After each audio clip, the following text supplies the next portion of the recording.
Vivons pour la justice de Dieu. Genèse 30, versets 25 à 43. Lorsque Rachel eut enfanté Joseph, Jacob dit à Laban : « Laisse-moi partir pour que je m'en aille chez moi dans mon pays. Donne-moi mes femmes et mes enfants pour lesquels je t'ai servi et je m'en irai, car tu sais quel service j'ai fait pour toi. » Laban lui dit : « Puissé-je trouver grâce à tes yeux ? Je vois bien que l'Éternel m'a béni à cause de toi. Fixe-moi ton salaire et je te le donnerai. » Jacob lui dit : « Tu sais comment je t'ai servi et ce qu'est devenu ton troupeau avec moi, car le peu que tu avais avant moi s'est beaucoup accru, et l'Éternel t'a béni sur mes pas. Maintenant quand travaillerai-je aussi pour ma maison ? Laban dit : Que te donnerai-je ? Et Jacob répondit : Tu ne me donneras rien. Si tu consens à ce que je vais te dire, je ferai paître encore ton troupeau et je le garderai.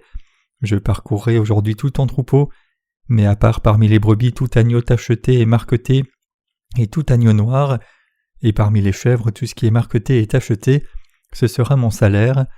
Ma droiture répondra pour moi demain quand tu viendras voir mon salaire. Tout ce qui ne sera pas tacheté et marqueté parmi les chèvres et noir parmi les agneaux, ce sera de ma part un vol. » Laban dit : « Eh bien qu'il en soit selon ta parole. » Ce même jour, il mit à part les boucs rayés et marquetés, toutes les chèvres tachetées et marquetées, toutes celles où il y avait du blanc et tout ce qui était noir parmi les brebis. Il les remit entre les mains de ses fils. Puis il mit l'espace de 3 journées de chemin entre lui et Jacob. Et Jacob fit paître le reste du troupeau de Laban. Jacob prit des branches vertes de peuplier, d'amandier et de platane. Il y pela des bandes blanches mettant à nu le blanc qui était sur les branches. Puis il plaça les branches qu'il avait pelées dans les auges, dans les abreuvoirs sous les yeux des brebis qui venaient boire, pour qu'elles entrassent en chaleur en venant boire. Les brebis entraient en chaleur près des branches, et elles faisaient des petits rayés, tachetés et marquetés. Jacob séparait les agneaux et il mettait ensemble ce qui était rayé et tout ce qui était noir dans le troupeau de Laban. Il se fit ainsi des troupeaux à part, qu'il ne réunit point au troupeau de Laban. Toutes les fois que les brebis vigoureuses entraient en chaleur, Jacob plaçait les branches dans les auges, sous les yeux des brebis, pour qu'elles entrassent en chaleur près des branches. Quand les brebis étaient chétives, il ne les plaçait point, de sorte que les chétives étaient pour Laban et les vigoureuses pour Jacob. Cet homme devint de plus en plus riche. Il eut du menu bétail en abondance, des servantes et des serviteurs, des chameaux et des ânes. C'est le dernier âge. Mes chers croyants, quand notre Seigneur reviendra-t-il ? Il reviendra quand il voudra revenir. Quand notre Seigneur reviendra-t-il ? Il reviendra exactement comme il a dit qu'il reviendrait. Les saints seront enlevés quand les 7 trompettes sonneront, et le Seigneur reviendra après avoir versé les 7 coupes sur cette terre. Vous y croyez ? Je vous ai appris ce qui va se passer ces derniers jours. Mes enseignements sont basés exactement sur la parole de Dieu. En tant que serviteur de Dieu et votre dirigeant, j'ai moi-même prophétisé sur la fin des temps selon la parole écrite, parce que je crois dans cette parole et non par quoi que ce soit d'autre qui vient de mes propres pensées. En effet, il n'y a rien d'autre à faire pour nous que de croire dans la parole de Dieu exactement comme il l'a dite, et la chose que nous devons faire, c'est de simplement prêcher l'évangile de l'eau et de l'esprit diligemment jusqu'au jour où notre Seigneur reviendra. Mes chers croyants, comme l'Esprit de Dieu habite dans nos cœurs, il permet aux serviteurs et saints de Dieu de savoir ce qui se passe et de savoir pourquoi les méchants ordonnent aux autres de se lever contre la direction de l'Église de Dieu. Récemment, nous avons ordonné de nouveaux pasteurs et j'ai eu le sentiment qu'il pourrait y avoir une grande révolte contre l'Église de Dieu. Comme de telles pensées me sont venues en ordonnant ces pasteurs, j'ai prié Dieu que tous ceux qui sont rebelles se lèvent afin que ceux qui veulent nous quitter partent, et ceux qui veulent se joindre à nous se joignent à nous encore plus étroitement et répandent l'Évangile encore plus vigoureusement. Peu importe que ceux qui ont l'intention de nous quitter le fassent ou non avec un adieu, nous n'avons pas d'autre but que de répandre ensemble l'Évangile de l'eau et de l'Esprit. Et quelques jours plus tard, certains membres dont un pasteur nous ont quittés après avoir créé une grande agitation. Nous ne voulons pas éjecter unilatéralement de notre côté de tels agitateurs de notre réunion. Ce qui est surprenant, c'est que de tels antagonistes ont toujours provoqué de l'émoi de leur côté et ils nous ont ensuite laissés en blasphémant contre l'Église de Dieu. Mes chers collègues croyants, je ne suis pas un chef de secte, je ne suis qu'un membre du peuple de Dieu comme vous, un travailleur de Dieu qui croit dans l'évangile de l'eau et de l'esprit et qui le sert. Je suis quelqu'un qui croit et suit l'évangile de l'eau et de l'esprit, la parole de Dieu, et vous l'êtes tous aussi, n'est-ce pas vrai ? Comme vous le savez tous bien, notre église a commencé dans la ville de Sokcho lorsque le Seigneur m'a conduit vers une église communautaire d'ex-catholiques. Je leur ai prêché l'évangile et l'église communautaire est devenue l'église de Dieu. Puis certains saints m'ont suggéré de commencer une nouvelle église avec eux, en dehors de l'ancienne église communautaire. Si j'avais été un homme avide épinglant pour la renommée mondiale avec l'argent, j'aurais pu établir une église séparément avec quelques frères et sœurs qui m'ont suivi. Si j'avais fait cela, l'église de Dieu aurait été divisée en deux depuis le début. J'aurais été heureux de servir dans une nouvelle église si j'étais juste intéressé par mon propre bien-être. Si j'avais prêché l'évangile de l'eau et de l'esprit pour la cupidité, alors cela aurait corrompu notre foi il y a longtemps. Avant que je vous rencontre, j'étais à l'église communautaire, je traversais des moments difficiles. Pendant 1 an et demi après avoir vécu dans la ville de Sokcho, j'ai crié à Dieu si souvent au bord de la mer. J'avais l'habitude de demander à Dieu « Seigneur, ne suis-je pas ton serviteur? Je suis ton serviteur, n'est-ce pas? Pourquoi alors m'as-tu envoyé dans un endroit si désolé qui n'a pas de gens justes? Pourquoi dois-je souffrir autant comme ça ?» En priant Dieu comme ça, j'ai réalisé que Dieu m'avait envoyé ici parce qu'il n'y avait pas une seule église prêchant cet évangile de l'eau et de l'esprit. Il m'est donc apparu dans mon esprit que je devais répandre cet évangile ici, et je me suis dit « Je prêcherai l'évangile de l'eau et de l'esprit non seulement à tout le monde dans la ville de Sokcho, mais au monde entier un jour, et quand je gagnerai des âmes au Christ, je les ferai laver tous leurs péchés aussi blancs que la neige avec l'évangile authentique. » Dieu m'a vraiment éveillé à une si grande responsabilité spirituelle. C'est pourquoi j'ai prêché l'évangile de l'eau et de l'esprit jusqu'à ce jour. Bien qu'il y ait des gens dans ce monde qui me critiquent, je peux simplement ignorer cela parce que je ne suis intéressé que par l'évangile. En effet, mon seul intérêt est de prêcher l'évangile du Seigneur, l'évangile de l'eau et de l'esprit. À cette époque, il y avait des gens parmi les nouveau-nés qui m'ont interrogé sur l'enlèvement. Un homme nommé Cyrus Scofield avait enseigné la doctrine de l'enlèvement pré-tribulation aux gens du monde entier, et beaucoup de croyants croyaient dans son enseignement ne sachant pas ce que cela signifie vraiment. Mais ces enseignements sur l'enlèvement comportaient de nombreuses erreurs par rapport à la Bible. Ainsi, comme son hypothèse n'a pas pu être prouvée par des preuves bibliques, beaucoup de gens m'ont interrogé sur l'enlèvement. Je leur ai dit « je n'en suis pas trop sûr, mais une chose est claire comme de l'eau de roche, l'enlèvement ne se produira pas avant la tribulation ni après elle, mais au milieu de celle-ci, c'est tout ce que je sais.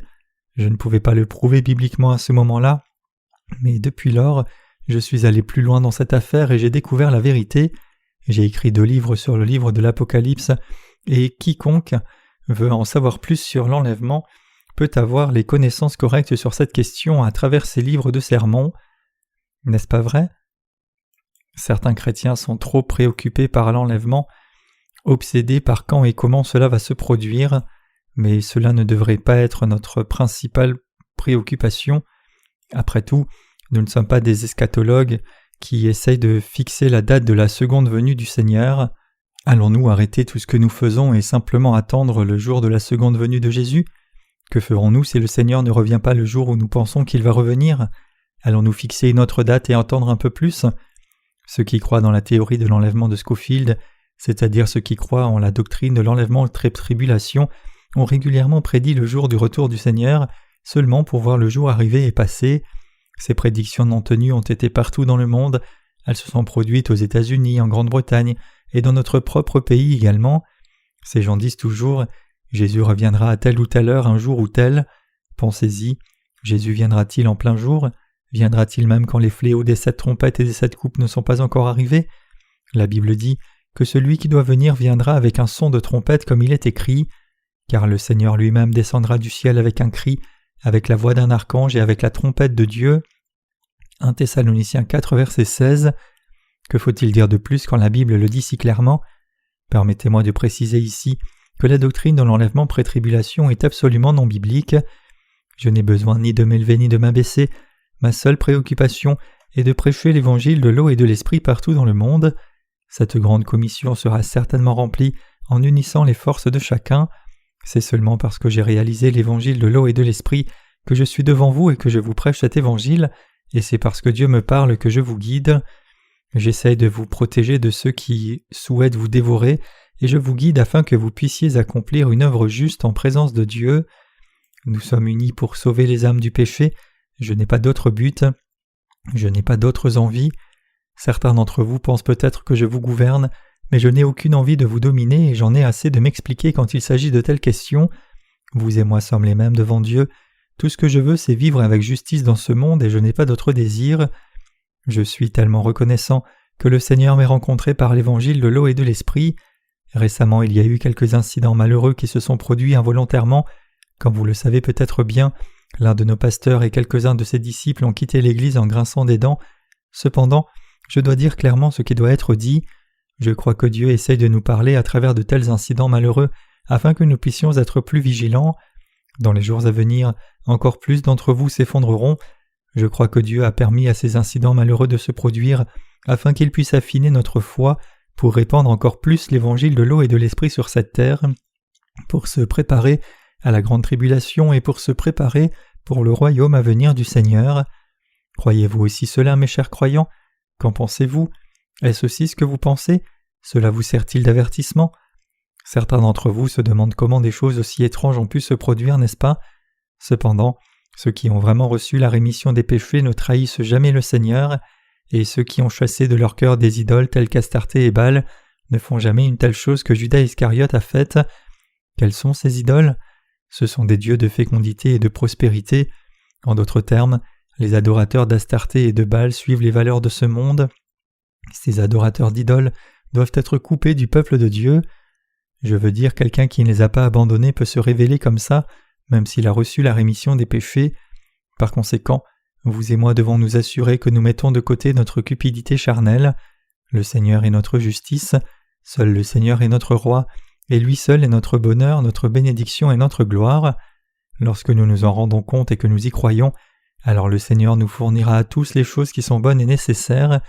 Tant que le Seigneur est avec nous, nous n'avons plus de désir. D'où vient la justice de Dieu? Nous sommes nés de nouveau en croyant dans l'évangile de l'eau et de l'esprit donné par le Seigneur. De qui sommes-nous nés? Bien sûr, nous sommes nés de Dieu, mais la réalité est que cela nous plaise ou non, nous les humains ne pouvons nous empêcher de commettre le péché du jour de notre naissance au jour où nous allons nous tenir devant Dieu, c'est-à-dire du berceau à la tombe. Cependant, parce que notre Seigneur nous aimait et avait de la compassion pour nous, il est venu sur cette terre et a effacé tous nos péchés. Comment les a-t-il épongés? Étant venu sur cette terre incarné dans la chair, Jésus-Christ a été baptisé par Jean-Baptiste et a assumé tous nos péchés. Jésus a ensuite porté tous ses péchés à la croix, a été condamné en étant crucifié et s'est levé d'entre les morts à nouveau. Il a ainsi accompli la justice de Dieu pour nous. La justice que nous avons, c'est-à-dire le fait que nous avons été justifiés pour devenir le peuple sans péché de Dieu, a été atteinte entièrement parce que Dieu nous a donné sa justice et parce que nous avons cru dans cette justice de Dieu. Notre tout est venu de Dieu. Toute la justice que nous avons ne venait pas de nous-mêmes, mais elle venait de Dieu.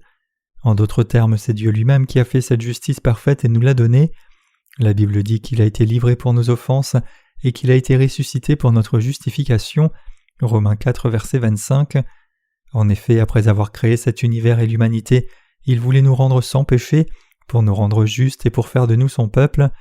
Dieu lui-même est alors venu sur cette terre comme le Sauveur et s'est incarné dans la chair de l'homme.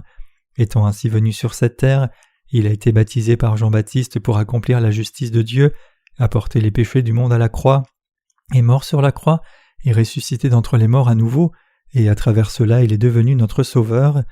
Dieu a donné toute sa justice à ceux qui croient dans l'évangile de l'eau et de l'esprit. Il nous a en effet justifiés et nous a rendus tout à fait justes. Si cela est vrai, alors êtes-vous une personne juste ou un pécheur? Quiconque croit dans l'évangile de l'eau et de l'esprit est clairement une personne juste. Par nature, nous ne pouvions nous empêcher de commettre le péché à partir du moment où nous sommes nés sur cette terre. Parce que nous sommes tous nés avec les 12 sortes de péchés dans nos cœurs, nous ne pouvions pas éviter mais continuer à commettre des péchés jusqu'au jour de notre mort. N'est-ce pas vrai? Malgré cela, Dieu nous a revêtus de sa justice par l'amour et le salut. Il nous a aussi donné toutes les bénédictions du monde. Autrement dit, quand Jésus-Christ, le Fils de Dieu et Dieu lui-même est venu sur cette terre, il nous a sauvés de tous les péchés par son eau et son sang, et il a maintenant revêtu tous ceux d'entre nous qui croient dans l'évangile de l'eau et de l'esprit, de sa justice, qui a été accomplie par son œuvre de salut. En croyant dans cette justice de Dieu, nous avons reçu la justice de Dieu et toutes les bénédictions. Même si nous ne pouvions pas nous empêcher de rester pécheurs pour le reste de nos vies, nous sommes maintenant devenus des gens justes, nous sommes devenus sans péché. Grâce à Dieu, vous et moi sommes devenus les propres enfants de Dieu, et grâce à Dieu, nous sommes devenus des gens justes. Cette vraie justice que nous avons maintenant est venue de Dieu, c'est pourquoi nous faisons des travaux très spéciaux, nous menons des travaux extrêmement importants, En d'autres termes, nous faisons l'œuvre de répandre l'évangile de l'eau et de l'esprit qui détient la justice de Dieu. Jacob a construit sa propre famille pendant qu'il était allé chercher refuge chez son oncle. Jacob avait trompé son frère pour qu'il reçoive les bénédictions de son père. En conséquence, il est devenu un fugitif et a fui Ésaü. Ainsi, sur les conseils de sa mère, Jacob se rendit chez son frère et s'y réfugia, et c'est là qu'il épousa les 2 filles de son oncle. Pour épouser l'une d'elles, il a travaillé dur pendant 7 ans, et pour épouser l'autre, il a travaillé pendant encore 7 ans. De cette façon, il a fini par avoir 2 femmes. À l'origine, Jacob voulait juste épouser l'une de ses filles, mais son oncle les lui a données toutes les 2. Il est écrit que l'oncle a dit « Il vaut mieux que je te la donne que de la donner à un autre homme ». Bien que ce soit très étrange, c'est néanmoins ce que dit la Bible. Pour être honnête, il y a beaucoup de parties dans la Bible que j'ai du mal à comprendre. Comment quelqu'un peut-il dire à son propre neveu « C'est mieux que je te donne ma fille qu'à quelqu'un d'autre » Jetez un coup d'œil aux gens d'aujourd'hui. Y a-t-il quelqu'un qui dit de telles choses à un parent? Non, bien sûr que non. Ils disent que la reproduction entre des membres de la famille étroitement liés conduit presque toujours à la naissance d'un enfant avec de graves défauts génétiques. Ces enfants ont alors tendance à faire face à de graves problèmes de développement. Ainsi, à notre époque, épouser son parent est mal vu. Cependant, à l'époque de l'Ancien Testament, c'était une coutume acceptable. Je suis aussi sûr que Dieu a écrit ce récit afin de nous enseigner une leçon spirituelle, que nous ne devrions pas mélanger notre foi avec celle des non-nés de nouveau. En tout cas, Jacob travailla chez son oncle pendant 14 ans, et grâce à son travail, il gagna 2 femmes et de nombreux enfants. Cependant, Jacob remarqua que même s'il n'avait aucune possession, son oncle était un homme très riche, possédant des troupeaux de vaches, de moutons et de chèvres. L'oncle avait toutes sortes de bétail. Avez-vous déjà vu du bétail paître dans le pâturage? Je suis allé en Mongolie et j'ai vu tant de vaches, de moutons et de chèvres là-bas. Quand le berger passe devant, les animaux le suivent. Les moutons, les chèvres et les vaches reconnaissent leurs propriétaires. J'ai entendu dire un jour que la Mongolie a le plus grand nombre de têtes de bétail par habitant. Quoi qu'il en soit, la Mongolie a beaucoup de bétail et son air est également très propre. Pour votre information, notre évangile est prêché dans ce pays. Je prie sincèrement pour que Dieu sauve le peuple de ces pays, tant dans son corps que dans son esprit, et qu'il accorde de nombreuses bénédictions à ceux qui s'unissent à notre Église là-bas. Revenons à la parole. Ayant épousé 2 femmes, elles ont donné à Jacob de nombreux enfants, mais c'est Léa qui lui a donné le plus d'enfants. Sa seconde épouse Rachel a longtemps été stérile. Comme Rachel était incapable de concevoir, elle a pleuré devant Dieu. Dieu a alors ouvert son ventre et lui a permis d'accoucher. Qui est le fils qu'elle a eu? C'était Joseph. Quand Rachel a donné naissance à son premier fils, elle a dit « Dieu m'a enlevé ma honte, le Seigneur Dieu m'ajoutera un autre fils ». Elle a donc appelé son nom Joseph, qui signifie « Jéhovah a ajouté ». Ayant ainsi engendré Joseph, Jacob voulut maintenant quitter son oncle. Regardons ce que Jacob a fait pour obtenir l'indépendance de son oncle. Ayant engendré de nombreux enfants, Jacob cherchait maintenant à s'éloigner de son oncle. Étant donné qu'il vivait avec sa famille depuis 14 ans, il était temps qu'il veuille poursuivre son chemin. Un proverbe coréen dit qu'aucun homme ne devrait jamais vivre avec sa famille, même s'il a un sac de blé. Cependant, contrairement au passé, de nombreux jeunes Coréens veulent aujourd'hui vivre avec leur famille, et les jeunes couples mariés ne veulent pas avoir d'enfants. Autrefois, il n'était pas rare de voir un couple avoir et élever une 12aine d'enfants, et quand il y avait beaucoup d'enfants comme ça, il était courant que quelques-uns d'entre eux meurent. Demandez aux personnes âgées de votre quartier combien de frères et sœurs elles ont. Presque toutes vous diront « J'en ai 7, en fait j'en avais 10, mais 3 d'entre eux sont morts ». Jetez un coup d'œil à Jacob dans le passage des Écritures d'aujourd'hui. Combien d'épouses avait-il? Il en avait 4. En incluant ses premières et deuxièmes épouses, ainsi que leurs servantes, Jacob avait pas moins de 4 épouses. Pourtant, même s'il avait tant d'épouses et d'enfants, il n'avait toujours pas pu poursuivre son chemin. Voulant donc y aller, Jacob a alors parlé à son oncle. En fait, avant que cela ne se produise, il avait un rêve. Dieu apparut dans son rêve et dit « Je suis ton Dieu ». Je rêve que Jacob ait vu des béliers sauter sur les troupeaux qui étaient striés, mouchetés et tachetés de gris. Genèse 31, verset 10. Après que Dieu ait montré ces choses à Jacob, Jacob a dit à son oncle qu'il voulait continuer son chemin en disant « Envoie-moi afin que je puisse fonder ma propre famille ». Son oncle dit alors « Fixe ton salaire et je te paierai ». Jacob a dit « Il n'y a pas besoin de fixer de gros salaires, tu n'as pas besoin de me payer, je te demande simplement d'accepter ma proposition. De tes troupeaux et du bétail, laisse-moi prendre comme mien tout ce qui est tacheté, moucheté ou brun. L'animal qui n'est pas moucheté et repéré sera tien, mais avant de commencer, retire tous les animaux qui sont repérés et mouchetés et garde-les pour toi. Donne-moi comme mon salaire seulement les moutons ou les chèvres repérés qui naissent de l'accouplement complet avec des animaux blancs à partir de maintenant. » Son oncle était un éleveur expert. Il réfléchit donc à la proposition de Jacob. Si une chèvre tachetée est accouplée avec une chèvre blanche, il est fort probable que certains de ses descendants soient repérés, d'autres soient blancs, et d'autres encore soient des chèvres noires.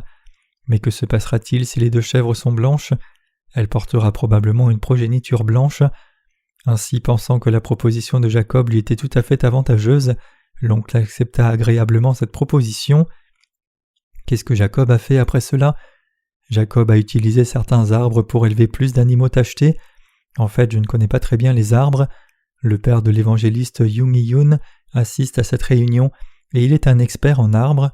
Permettez-moi de l'interroger sur ces arbres. Bien que je ne sache pas grand-chose sur les arbres, je crois dans ce récit. C'est parce que c'est ce que dit la Bible et je n'ai qu'à prêcher l'Écriture exactement telle qu'elle est. Mais pour vous aider à comprendre, je vais demander à l'expert en arbres là-bas. Il est écrit dans Genèse 30, versets 37 à 38. Jacob prit des branches vertes de peuplier, d'amandier et de platane. Il y pela des bandes blanches mettant à nu le blanc qui était sur les branches. Puis il plaça les branches qu'il avait pelées dans les auges, dans les abreuvoirs, sous les yeux des brebis qui venaient boire pour qu'elles entrassent en chaleur en venant boire. Il est dit ici que Jacob a pris les branches de peuplier vert et d'amandier et de platane et les a épluchées pour exposer les bandes blanches. Permettez-moi de poser la question au père de l'évangéliste Youn. Lorsque vous épluchez les branches de peuplier vert, obtenez-vous des bandes blanches ? Obtenez-vous également des bandes blanches lorsque vous épluchez des amandiers ? Qu'en est-il des platanes ? Les bandes blanches sont-elles exposées lorsque vous les décollez ? Ils sont tous blancs en dessous ? Je vois, merci pour cette réponse. J'ai demandé juste pour m'assurer. Jacob a travaillé dur pour gagner ses propres troupeaux. Après avoir pâturé dans le champ, les troupeaux sont venus boire aux abreuvoirs, et Jacob savait que les troupeaux s'accouplaient en buvant et qu'en conséquence, ils produisaient leurs petits, c'était l'habitude des troupeaux. Qu'est-ce que Jacob a fait alors ? Chaque fois qu'il voyait un bétail fort et en bonne santé s'abreuver, il plaçait les tiges pelées de peuplier vert et d'amandier et de platane, avec des bandes blanches exposées, devant elles dans ses abreuvoirs afin que le bétail puisse les voir lors de l'accouplement. En d'autres termes, Jacob plaça les tiges pelées avec des bandes blanches devant les troupeaux quand ils étaient sur le point de s'accoupler. Comme les troupeaux avaient aussi des yeux, ils ont vu ces tiges, et étrangement, lorsque ces troupeaux ont donné naissance, des agneaux tachetés sont nés. Spirituellement parlant, cela implique que lorsque Dieu nous montre l'évangile de l'eau et de l'esprit, nous devons croire que cet évangile est le véritable évangile. Jacob ne montrait les tiges pelées avec des bandes blanches que lorsque les troupeaux en bonne santé s'accouplaient, et lorsque les troupeaux faibles s'accouplaient, il enlevait ces tiges. Ainsi, quand les agneaux blancs purs sont nés, ils étaient faibles et fragiles. En revanche, comment étaient les agneaux tachetés ? Ils étaient forts au moment où ils sont nés. L'oncle de Jacob est venu et a vu cette situation. En ce qui concerne les agneaux nouvellement nés, le rapport était probablement d'environ 5 pour 1. Pour 5 agneaux tachetés, il n'y avait probablement qu'un seul agneau blanc. L'oncle aurait pu penser « Comment cela s'est produit, ce n'est probablement qu'un hasard ». Mais les troupeaux ont continué à donner naissance à des agneaux encore plus tachetés. Que s'est-il finalement passé ? Le nombre de moutons blancs, c'est-à-dire les troupeaux de son oncle, diminua, tandis que le nombre de troupeaux tachetés qui appartenaient à Jacob augmenta à pas de géant. Jacob prit alors ses troupeaux et s'échappa de chez son oncle. Qu'est-ce que Jacob a dit à son oncle plus tôt ? Il a dit « Ma justice répondra pour moi, que chaque troupeau noir, tacheté ou moucheté soit le mien, ce sera ma justice, ils seront les miens. » Et fidèle à sa parole, Jacob a réussi et est devenu un homme très riche, et il a obtenu l'indépendance qu'il cherchait. Les croyants dans l'évangile de l'eau et de l'esprit sont différents des gens ordinaires. Mes chers frères croyants, qu'est-ce que le récit d'aujourd'hui sur Jacob nous enseigne ? Il nous dit que le peuple de Dieu est différent des gens ordinaires de ce monde. Cela signifie que le peuple de Dieu est spécial. En d'autres termes, ils ont revêtu l'amour spécial de Dieu et ont foi dans sa justice, et par conséquent ont fait de cette justice spéciale de Dieu leur propre bien. C'est ce que le passage des Écritures d'aujourd'hui nous enseigne. Souvenez-vous de cela, mes chers croyants, ceux qui ont reçu la rémission des péchés, c'est-à-dire ceux qui ont reçu la justice de Dieu et la possèdent, sont capables d'accomplir des réalisations spéciales et uniques sur cette terre. Jetez un œil à Jacob dans ce conte. Il a sorti la tige pelée seulement quand les troupeaux en bonne santé se sont accouplés et les a enlevés quand les troupeaux faibles se sont accouplés. Que cela implique-t-il pour vous et moi qui prêchons l'Évangile sur cette terre ? Lorsque nous prêchons l'Évangile aux cœurs qui n'ont pas été correctement labourés et qui craignent sincèrement Dieu, comment devons-nous les traiter ? Tout comme Jacob a montré la tige, nous devrions prêcher l'Évangile de l'eau et l'Esprit clairement et exactement. En d'autres termes, nous prêchons à la fois le baptême de Jésus et son sang sur la croix en détail.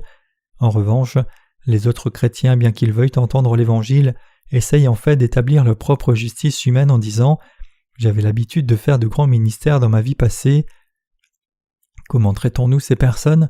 De quoi devrions-nous parler à ces personnes qui ne craignent pas Dieu et n'ont pas foi dans sa parole ?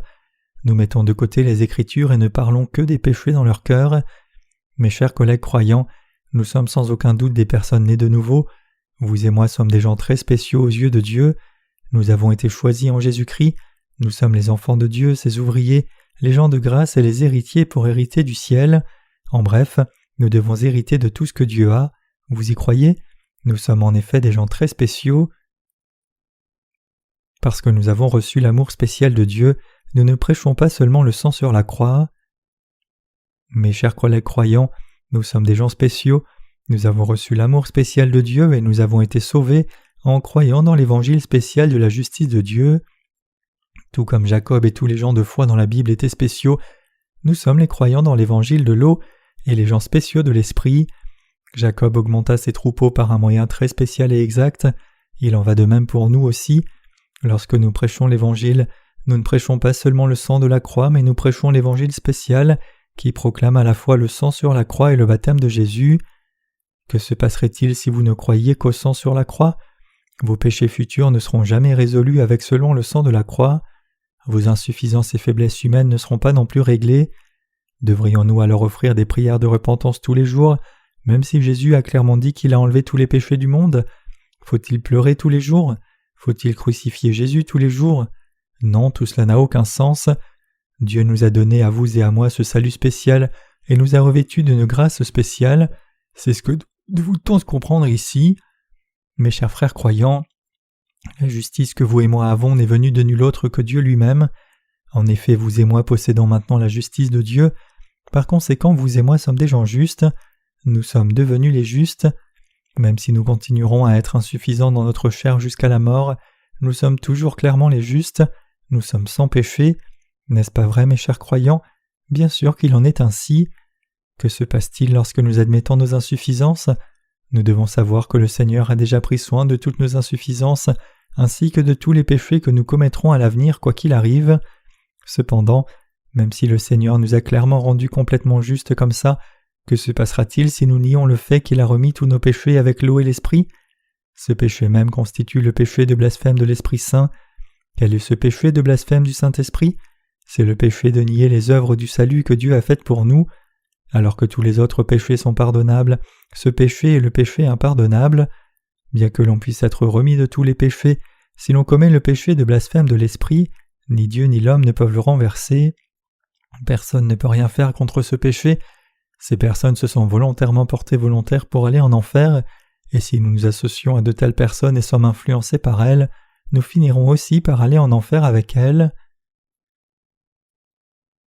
Ceux qui croient dans la justice parfaite de Dieu sont spirituellement parfaits. Est-ce que je dis ces choses parce que je crains que vous ne soyez enclins à être dépravés par de telles personnes ? Non, ce n'est absolument pas le cas. Si nous étions si vulnérables à mourir de leur poison, c'est-à-dire si le salut de Dieu était si incertain, alors nous pourrions aussi bien dire que Dieu ne nous a pas vraiment sauvés. Qu'est-ce que Dieu a dit au sujet des justes ? Il a dit que nous ne mourrons pas même si nous sommes mordus par un serpent et buvons le venin d'une vipère. Marc 16, verset 18. Mais ne laissez pas un serpent vous mordre juste à cause de cela. Ce n'est pas ce que cette parole signifie. Cela signifie que peu importe comment les possédés par des démons essaient de nous tromper, nous les justes ne sommes jamais trompés pour boire le poison de Satan. N'est-ce pas si vrai ? Comme ça, bien que nous soyons insuffisants dans notre chair, spirituellement nous sommes parfaits, nous sommes complets. De temps en temps je vois mes défauts humains, j'essaye donc de ne pas être prétentieux. Bien sûr, je m'énerve quand quelqu'un me montre du dédain, mais je n'ai aucune envie de me relever sur un piédestal. Que se passe-t-il si je me lève seulement pour voir quelqu'un d'autre me faire tomber ? Rien ne serait plus honteux que cela. Donc quand je traite les gens du monde, je fais semblant d'être sombre d'esprit. Je leur dis Oui, je suis vraiment bon à rien. Cependant, quand quelqu'un me dénigre sur ma spiritualité ou ma foi, je leur dis clairement « Je me fiche de ce que vous dites car Dieu m'a vraiment sauvé. Je suis un homme tout à fait juste, peu importe ce que les autres pourraient dire. Pensez-vous que juste parce que quelqu'un dit quelque chose sur moi, je suis en quelque sorte 99% juste et 1% pécheur? Non, nous sommes parfaits et complets aux yeux de Dieu. » Les justes n'ont pas peur de la fin des temps. Dieu est maintenant en train de nous entraîner, vous et moi. Il nous entraîne pour que nous soyons prêts pour les difficultés qui arriveront à la fin des temps. À la fin des temps, il y aura clairement des gens qui essaieront de nous saisir et de nous livrer à mort. Nous en ferons personnellement l'expérience à l'avenir. J'ai le sentiment que lorsque l'Évangile sera complètement prêché et que la fin des temps arrivera, quelqu'un de très proche de moi me trahira et me délivrera à ma mort. Mais je me suis déjà préparé pour cela. Qui est cette personne? Je ne le sais toujours pas, mais cela peut se dérouler comme ça. Révérend, j'ai besoin que vous m'accompagniez quelque part. Où? On m'a appelé pour l'hôtel de ville et on m'a dit de m'assurer de vous emmener avec moi. Ok, alors allons-y. Je saurai de quoi il s'agissait simplement en entendant cette voix, mais j'irai toujours avec lui. Révérend, êtes-vous déçu que je vous fasse cela? Non, pourquoi devrais-je l'être? C'est ce que vous devez faire, alors faites-le rapidement. Quand j'arriverai à l'hôtel de ville, les agents là-bas me demanderaient « Avez-vous du péché ou non ?» Je n'ai pas de péché. Comment se fait-il que vous puissiez dire que vous n'avez pas de péché? C'est parce que Dieu m'a parfaitement sauvé. Mais nous avons examiné votre dossier personnel et déterré beaucoup de saleté sur vous. Même ainsi, je n'ai pas de péché. Comment pouvez-vous dire que vous n'avez pas de péché quand vous avez tant de défauts? N'est-ce pas un peu étrange? Cela peut être étrange pour vous, mais cela ne change rien au fait que je suis sans péché. Mais quand même, n'êtes-vous pas pécheur? Si vous dites que vous avez péché, nous vous libérerons, mais si vous continuez à dire que vous n'avez pas péché, nous vous emprisonnerons. Faites ce que vous voulez faire, car je suis sans péché. Dans ce cas, nous devrons vous mettre en prison. La loi stipule clairement que quiconque prétend être sans péché doit être emprisonné. Je serai alors emprisonné, mais même dans cette prison, je chanterai toujours les mêmes louanges que nous chantons maintenant, et puis je serai mis à mort par eux. Mes chers frères croyants, c'est peu de temps après que de telles choses se seront déroulées que notre Seigneur viendra. Je n'ai pas peur de la mort, au contraire, je l'attends avec impatience. Que dit-on du martyr? Nous avons écrit dans l'une de nos chansons de louange « Notre martyr est notre récompense ». Quand ce moment arrivera et que vous ne voudrez pas mourir, alors ne mourrez pas. Cachez-vous dans un égout en essayant de sauver votre vie misérable. Mais voulez-vous vraiment vivre comme ça, quand la grêle tombe du ciel, que les tremblements de terre frappent et que des volcans éteints entrent en éruption partout, que les rivières et les océans se transforment en sang et qu'il n'y a rien à manger au point que même les rats meurent de faim? Si vous avez l'Esprit Saint dans votre cœur, alors vous embrasserez votre martyr en attendant la venue du Seigneur et en priant « Seigneur Jésus, viens bientôt ». Vous dites « Mon Dieu, pourquoi le pasteur parle-t-il à nouveau de la fin des temps ?» Mais ce point doit être fait parce qu'il y a tellement de prédicateurs aujourd'hui qui trompent les gens avec la doctrine de l'enlèvement pré-tribulation. Pourquoi la doctrine de l'enlèvement pré-tribulation est-elle toujours si populaire? C'est parce que ceux qui croient dans l'enlèvement pré-tribulation pensent qu'ils iront vers le Seigneur sans souffrir de la grande tribulation. Cette hypothèse peut faire taire leur crainte de la tribulation. Cependant, ils sont alors tenus d'être négligents avec leur vie de foi actuelle. Mes chers frères croyants, nous ne devons pas croire dans la doctrine de l'enlèvement pré-tribulation, mais nous devons seulement prêcher cet évangile correctement. Revenons à la parole. Mes chers collègues croyants, nous sommes des gens parfaits. Jacob, dans le passage des Écritures d'aujourd'hui, avait à l'origine de nombreux défauts, et il avait été un homme rusé et trompeur. Malgré cela, il a été grandement béni par Dieu. Abraham, Isaac, Jacob et leurs descendants sont les gens de foi qui avaient la même foi que vous et moi. Tout comme ces gens qui ont servi Dieu de tout cœur, vous et moi avons spécialement revêtu la justice de Dieu, et par conséquent sommes devenus des gens tout à fait justes et complètement parfaits. Nous faisons un travail très spécial. Bref, nous prêchons l'évangile de l'eau et de l'esprit. Vous et moi devrions réaliser clairement que nous sommes des personnes si spéciales. Mon esprit est préoccupé par la question de savoir comment nous devrions prêcher l'évangile au cours du second semestre de cette année.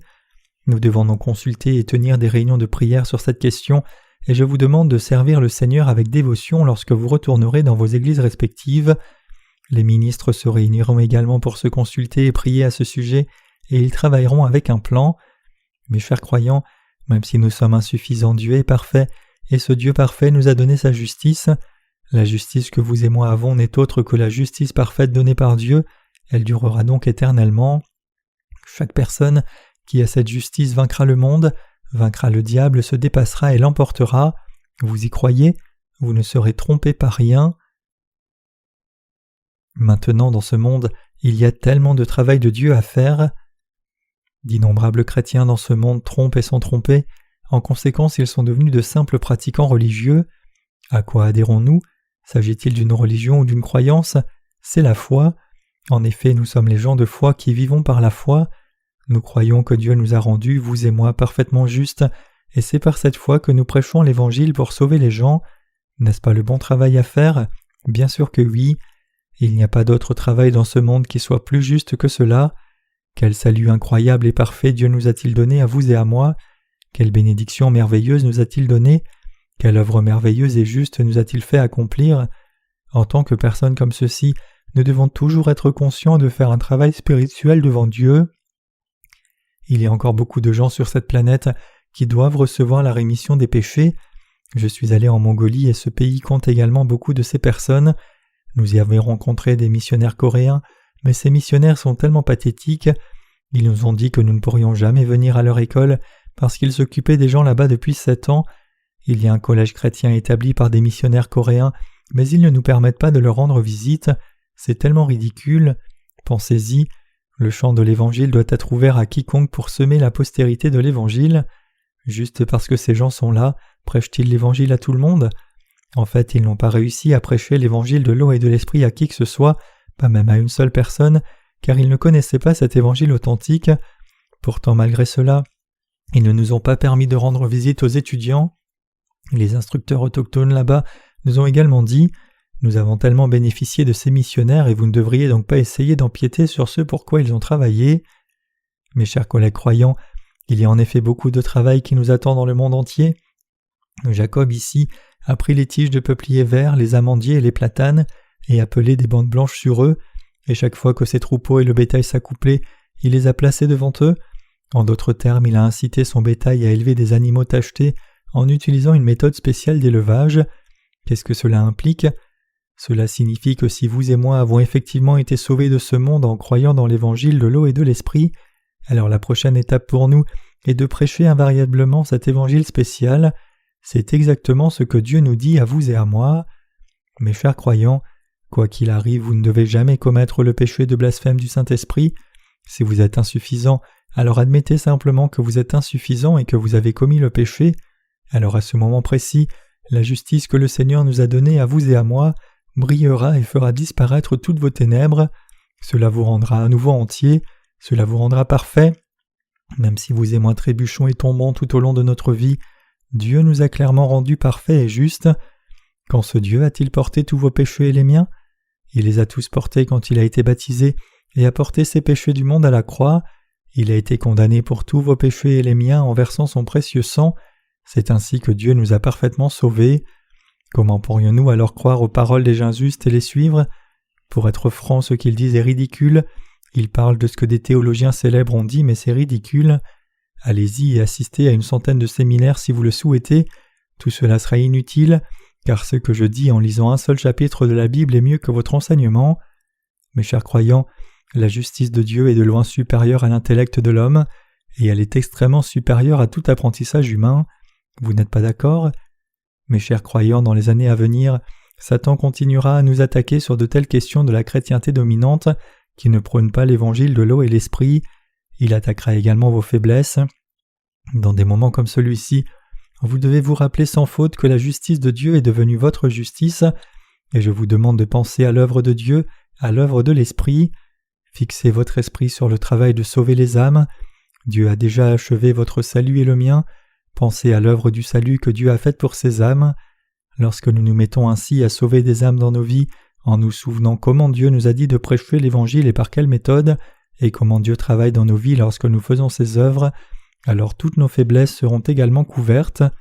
Comme la justice de Dieu vous remplit, vous ne trébucherez ni ne tomberez, et vous deviendrez un travailleur de justice qui glorifie Dieu, et serez quelqu'un qui tourne d'innombrables personnes vers le bon chemin. Vous deviendrez un travailleur parfait devant Dieu. Mes chers collègues croyants, le monde est en effet grand et il y a tellement de choses à faire. C'est ce qu'a déclaré Woo Jong Kim, le fondateur d'une société mondiale appelée Daewoo. Je ne sais pas où il en est aujourd'hui, mais il a laissé des mots très convaincants.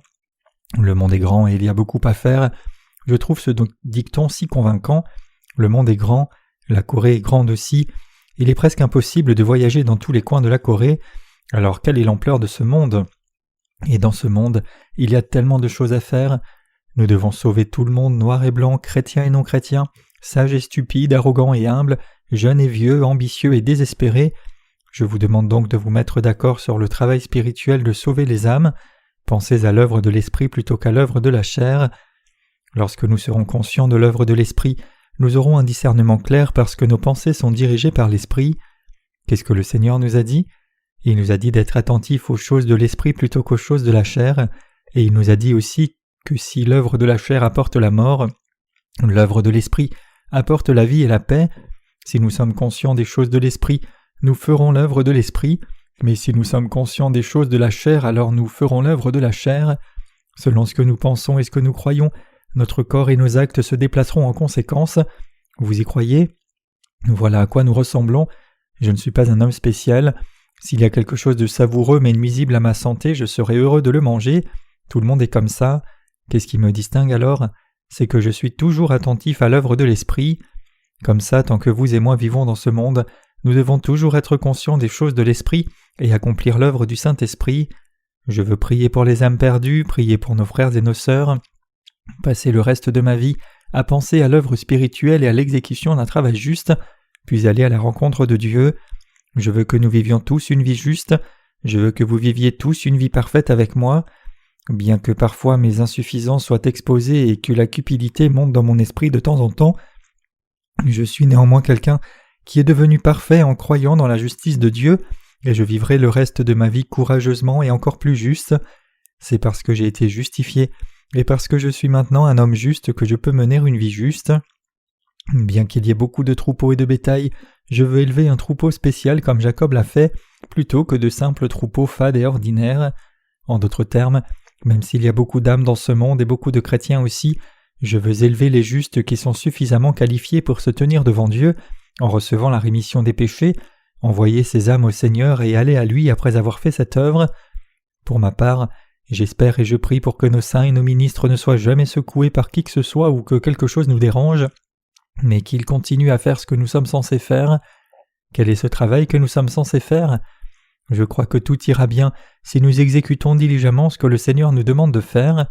Même si quelque chose d'inattendu se produit, je suis sûr que Dieu sera avec nous et le résoudra pour nous avec justice. Quelqu'un peut-il devenir un leader simplement parce qu'il veut devenir un leader ? Et peut-on réaliser quelque chose simplement parce que l'on veut y parvenir ? Si Dieu nous dit de faire cette œuvre, alors nous devons le faire, et si Dieu nous dit de travailler dans cette position, nous devrions alors travailler dans cette position. Voilà. Y a-t-il quelque chose de plus ? Non, il n'y a rien de plus que d'obéir à Dieu. Certains traîtres se sont mis à me calomnier comme un usurpateur de cette Église.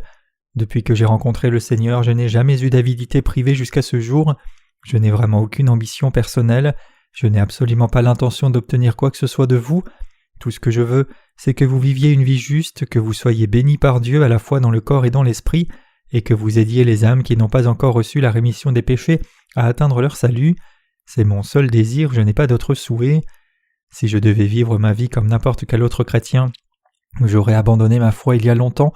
Si ma foi avait été simplement religieuse, ne croyant que dans le sang de la croix, étant pécheur tous les jours et recevant la rémission des péchés en offrant des prières de repentance sur une base quotidienne, alors j'aurais été spirituellement mort me demandant « Pourquoi ai-je cru en Jésus juste pour passer par tous ces ennuis ?» Mais mes chers croyants, ce n'est pas le Jésus dans lequel vous et moi croyons.